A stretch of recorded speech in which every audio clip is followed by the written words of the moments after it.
Hello दोस्तों, नमस्कार। आज है 4 सितंबर और हम 4 सितंबर से बनने वाले करंट अफेयर की क्वेश्चनों पर डिस्कस करने वाले हैं। आज की क्लास बहुत इंपॉर्टेंट होने वाली है। प्लीज़ वीडियो को लाइक कीजिए, शेयर कीजिए और चैनल को सब्सक्राइब कीजिए ताकि आपको सबसे पहले नोटिफिकेशन मिल सके।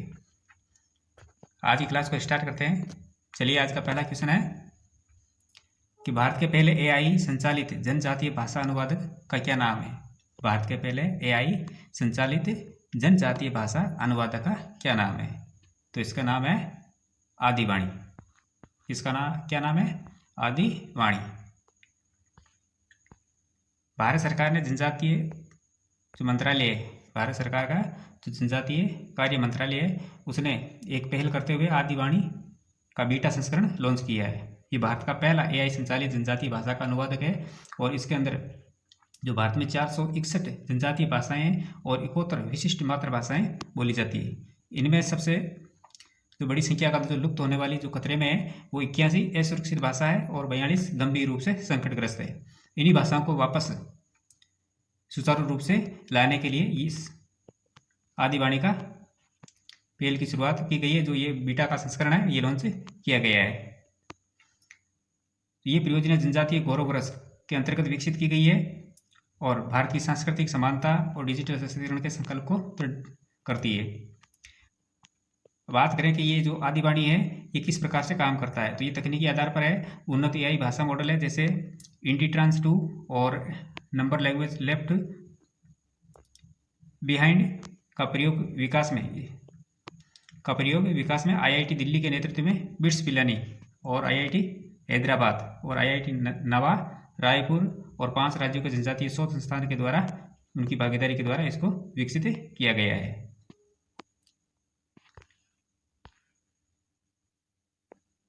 नेक्स्ट क्वेश्चन है कि लाडो लक्ष्मी योजना किस राज्य में शुरू की गई है। लाडो लक्ष्मी योजना किस राज्य के अंदर शुरू की गई है, तो ये की गई है हरियाणा के अंदर। किस राज्य में शुरू की गई है? हरियाणा राज्य के अंदर। हरियाणा राज्य ने लाडो लक्ष्मी योजना की शुरुआत की है और इस योजना के तहत 23 वर्ष या उससे अधिक आयु की जो पात्र महिलाएं हैं उनको 2100 रुपये मासिक सहायता दी जाएगी। और ये योजना हरियाणा सरकार 25 सितंबर 2025 को लक्ष्मी लाडो योजना शुरू की है। कब की है? 25 सितंबर को। तो आने वाला जो 25 सितंबर है इसको ये लाडो लक्ष्मी योजना शुरू की जाएगी, जिसके अंदर 2100 रुपये प्रति माह जो 23 वर्ष से अधिक की उम्र की 23 वर्ष या उससे अधिक उम्र की जो महिलाएं उनको सहायता प्रदान की जाएगी। नेक्स्ट क्वेश्चन है कि रेमन मैग्सेसे पुरस्कार जीतने वाला पहला भारतीय संगठन कौन बन गया है। रेमन मैग्सेसे पुरस्कार जीतने वाला पहला भारतीय संगठन कौन बन गया है, तो ये बन गया है एजुकेट गर्ल्स। कौन बन गया है? Educate girls. देश भर के अंदर जो लड़कियां तो शिक्षा से वंचित रह जाती है उनके लिए जो ये काम करने वाली जो भारतीय संस्था है एजुकेट गर्ल, जिसको 2025 में रेमन मैग्सेसे पुरस्कार से सम्मानित किया गया है। एजुकेट गर्ल्स, जिसे foundation to educate girls globally के नाम से भी जाना जाता है, और इस वर्ष के रेमन मैग्सेसे पुरस्कार में 3 विजेताओं में से एक है। अन्य विजेताओं की बात करें तो मालदीव की शाहिना अली और फिलीपींस की फ्लेवियानो एंटोनियो एल विलानुआ, ये इनको 3 को दिया गया है। ये एक भारतीय संगठन है जिसका भारत के सबसे ग्रामीण और दूरदराज के क्षेत्रों के अंदर शिक्षा में लैंगिक अन्याय को दूर करने के अभूतपूर्व कार्य का एक ऐसा प्रभाव पैदा करता है जो परिवार, समुदायों और पूरे समाज को ऊपर उठाता है। एजुकेट गर्ल्स की सीईओ गायत्री नायर लोबो है। और रेमन मैग्सेसे पुरस्कार की बात करें तो इसकी शुरुआत 1958 के अंदर एशिया में महान आत्मा और परिवर्तन कार्य नेतृत्व के सम्मान में की गई थी। और 1958 से लेकर अब तक एशिया का 300 से ज़्यादा उपलब्धि प्राप्त व्यक्तियों और संगठनों को यह पुरस्कार दिया जा चुका है।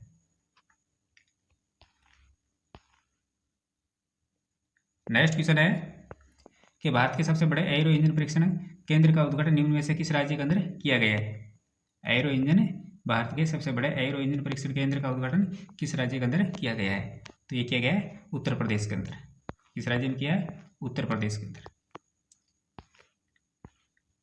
Rafe M fibre private limited ने उत्तर प्रदेश के गौतम बुद्ध नगर के अंदर देश का सबसे बड़ा एरो इंजन परीक्षण केंद्र का बनाया गया है। कहाँ पर? उत्तर प्रदेश के गौतम बुद्ध नगर के अंदर। किसके द्वारा? Rafael M fibre private limited के द्वारा। नेक्स्ट क्वेश्चन है कि अंतर्राष्ट्रीय महिला क्रिकेट परिषद महिला क्रिकेट विश्व कप 2025 को बढ़ावा देने के लिए निम्न में से किसके साथ साझेदारी की है? अंतर्राष्ट्रीय क्रिकेट परिषद ने महिला क्रिकेट विश्व कप 2025 को बढ़ावा देने के लिए किसके साथ साझेदारी की है? तो ये की है गूगल के साथ। किसके साथ की है? गूगल के साथ। अंतर्राष्ट्रीय क्रिकेट परिषद ने महिला क्रिकेट के प्रति प्रशंसकों के जुड़ाव को तरीकों को बदलने के उद्देश्य से गूगल के साथ एक ऐतिहासिक साझेदारी की है। इसके अंदर दो जो टूर्नामेंट होने वाले हैं, जो महिला वनडे वर्ल्ड कप 2025 और T20 वर्ल्ड कप 2026, इनको ध्यान में रखते हुए साझेदारी की गई है। और इसके जरिए गूगल महिला क्रिकेट को ज़्यादा सुलभ और आकर्षक बनाने में मदद करेगा। और गूगल के जो प्रोडक्ट हैं जैसे एंड्रॉयड, गूगल जेमिनी, गूगल पे और गूगल पिक्सेल का इस्तेमाल फैंस को हर पल जोड़ने और मैच अनुभव को और बेहतर बनाने के लिए किया जाएगा।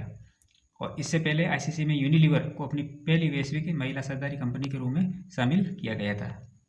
गूगल से पहले कौन थी? यूनिलीवर। यूनिलीवर को अपनी पहली वैश्विक साझेदारी कंपनी के रूप में शामिल किया गया था। तो अब बनी है गूगल।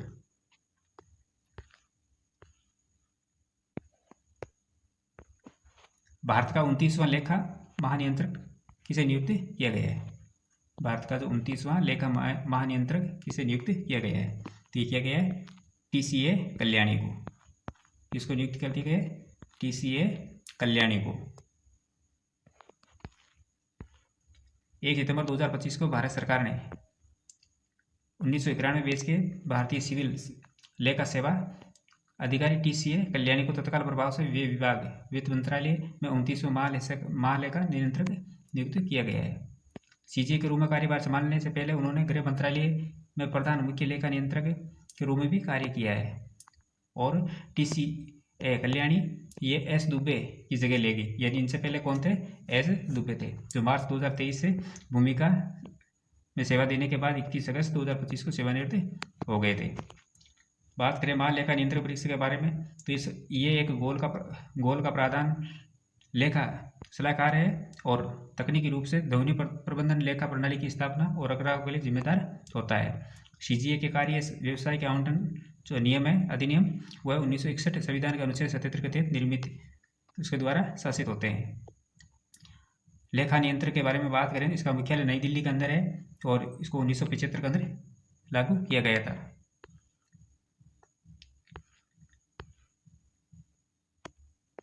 भारत की पहली स्वदेशी निर्मित चिप का नाम क्या है? भारत की पहली स्वदेशी निर्मित चिप का नाम क्या है? तो इस नाम है विक्रम 3201। विक्रम 3201। विक्रम 32 बिट जो प्रोसेसर है पूरी तरह भारत में विकसित किया गया है। ये पहला बिट माइक्रो प्रोसेसर है जिसे इसरो सेमीकंडक्टर लैब ने बनाया है और ये देश की पहली made in India semiconductor chip है और इसे लॉन्च व्हीकल की मुश्किल पर्यावरणीय हालातों में इस्तेमाल के लिए तैयार किया गया है। विक्रम 3201 क्या है?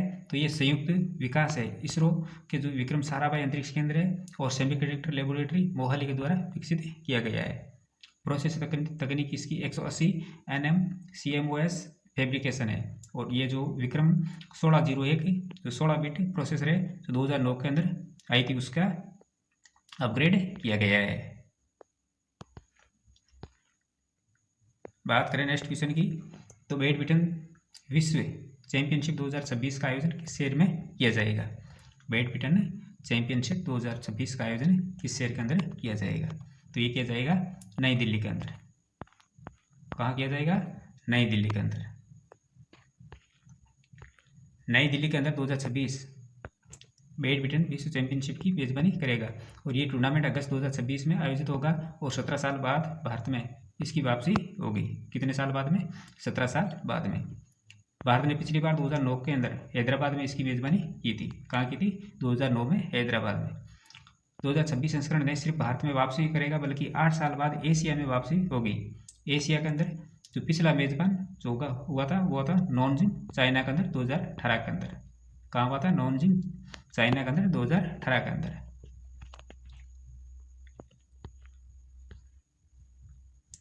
प्रीवियसली क्वेश्चनों का रिवीजन कर लेते हैं।